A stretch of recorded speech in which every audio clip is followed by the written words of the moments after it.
तो चलिए अब खबरों का सिलसिला आगे बढ़ाते हैं। भुवनेश्वर के एसयूएम अस्पताल में 20 लोगों की मौत इसलिए हुई क्योंकि वहां फायर सेफ्टी नॉर्म्स पूरी तरह से नहीं फॉलो किए जा रहे थे। फायर सेफ्टी की एनओसी 2 महीने पहले एक्सपायर हो चुकी थी।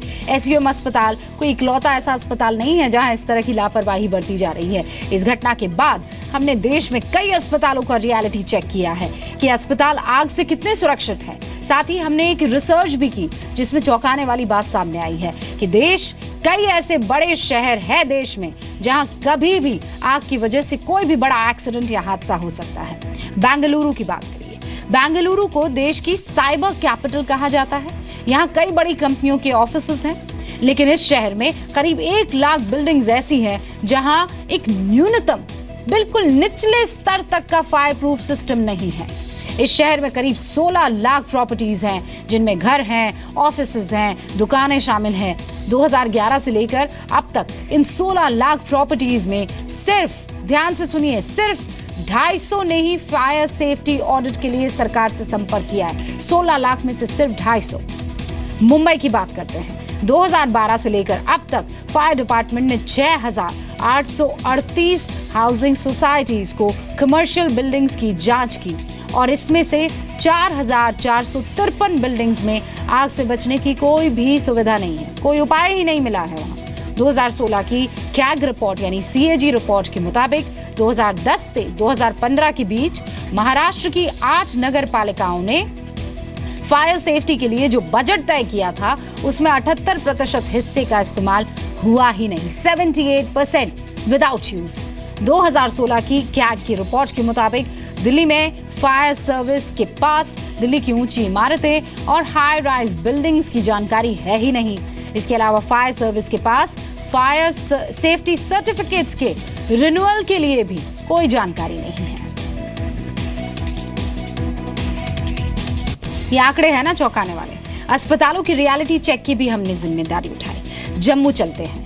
हमारे संवाददाता राजू केरनी बहुत सारे हॉस्पिटल्स में पहुंचे। उन्होंने देखा कि हॉस्पिटल्स में फायर सेफ्टी के कोई इंतजाम नहीं और यहाँ मरीजों की जान भगवान भरोसे है। फायर सेफ्टी नॉर्म्स को जांचने के लिए यहाँ पे हम पहुँचे हैं।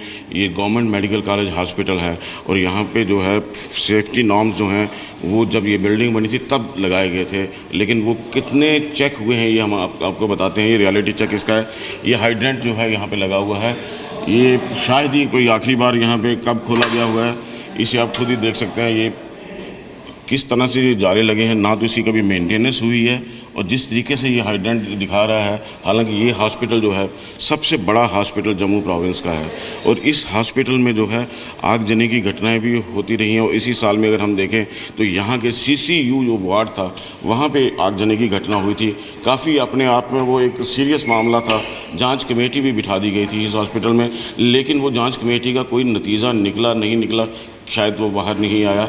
लेकिन जब भी यहाँ पे कोई ऐसी घटना होती है तो सारे पेशेंट जो यहाँ पे एडमिट होते हैं उनकी जान खतरे में पड़ जाती है और प्रशासन जो होता है वो हमेशा बाहर से फायर टेंडर बुला के ही उन पे डिपेंडेंट हो जाता है।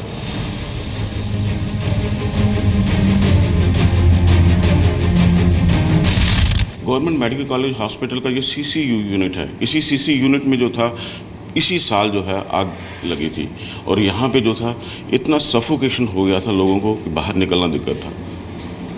और ये देख सकते हैं ये CCU यूनिट है। यहाँ पे फायर सेफ्टी नॉर्म्स जो है किस तरीके से वायलेट किए गए हैं। यहाँ पे जो है गंभीर बीमारी, हार्ट की बीमारी के जो लोग यहाँ पे पेशेंट एडमिट होते हैं और उसके बाद जो है अगर कोई ऐसी यहाँ पे अनहोनी हो जाती है तो बाहर निकलने के लिए यहाँ पे कोई रास्ता नहीं है, कोई ऐसा इमरजेंसी नहीं है यहाँ से। हालांकि यहाँ के इसके साथ में वार्ड है, लेकिन उसकी हालत भी इसी तरीके का है कि आप देख सकते हैं ये जो है ये वो उस इलाका है, ये CCU का ये वार्ड है और यहाँ से निकलने के लिए ये एक इकलौता रास्ता है। आग लगने की सूरत में या किसी अनहोनी हो जाने की सूरत में यहाँ के सेफ्टी नॉर्म्स आप खुद ही देख रहे हैं कि ये अगर आगजनी यहाँ पे हो जाती है तो ये जो है फायर हाइड्रेंट जो यहाँ पे बनाए गए हैं इनकी हालत किस तरीके से है, मेंटेनेंस कितनी इल मेंटेनेंस है। यहाँ पे जो लिफ्ट चलती है, एक चलती है एक बंद है, तो ये भी आमतौर पे पेशेंट्स के लिए रखी गई है। इतना बड़ा हॉस्पिटल है यहाँ पे, उसका भी कोई जो है मेंटेनेंस का जो है कोई ऐसा ध्यान नहीं किया जाता। जम्मू के 10 ज़िले जम्मू प्रोविंस के हैं, अगर वहाँ पर कोई इमरजेंसी होती है तो इसी हॉस्पिटल में उनको रेफ़र किया जाता है। यहाँ पे वो अगर सुविधाओं की बात हम करें तो सुविधाओं का टोटा हमेशा से बना रहता है। आप किसी भी वार्ड में चले जाइए, कहीं भी चले जाइए, ओपीडी में चले जाइए, हर जगह आपको यही नज़ारा दिखेगा। जो हाइड्रेंट लगे हुए हैं यहाँ पे, फायर सेफ्टी नॉर्म्स के लिए जो जब ये हॉस्पिटल बना था, जब मेडिकल काउंसिल ऑफ इंडिया की यहाँ पे टीम आई होगी इस हॉस्पिटल को जो है सर्टिफिकेट देने के लिए, तो ये सब शायद उसी समय के बने हुए हैं। लेकिन उसके बाद ये कब यूज़ किए ये कुछ नहीं पता। फायर का सिर्फ एफ दिख रहा है यहाँ पे, उसके बाद यहाँ कुछ नहीं। किसी को ये नहीं पता होगा ये शायद ये किस लिए यहाँ पे बनाए गए और किस लिए यहाँ पे रखे गए। कुछ लोग हैं, आप हमें बताइए, क्या हॉस्पिटल में जो है यहाँ पे ये जो कहीं आग लग जाए तो क्या आप समझते हैं कि कोई पेशेंट्स के बचने का कोई चांस है? नहीं सर, ये बचने की तो उम्मीद ही नहीं है। जब आग लग जाएगी मरीज़ कैसे निकलेगा अंदर से? इस हॉस्पिटल की निकलने की कोई वजह ही नहीं है बाहर, तो मरीज़ का बचना मुश्किल हो जाएगा। जम्मू मेडिकल कॉलेज के sir colonel RN Chopra nursing home है। ये नर्सिंग होम जो है बड़ा प्रेस्टिजियस नर्सिंग होम है यहाँ पे, लेकिन आप देख सकते हैं यहाँ पे भी फायर सेफ्टी नॉर्म्स को किस तरीके से जो है नज़रअंदाज किया गया है। ये हाइड्रेंट जो है इस नर्सिंग होम के बिल्कुल बाहर का है, कभी ये यूज़ नहीं हुआ होगा, इसकी हालत अभी बताई जा रही है और ये कभी मेंटेन हो ही नहीं सकता, क्योंकि जिस तरीके से ये टूटा है और इस तरीके से यहाँ पे ये हालत है। शायद प्रशासन की गाड़ियाँ यहाँ पे जो है रोज़ यहाँ पे लगती होंगी।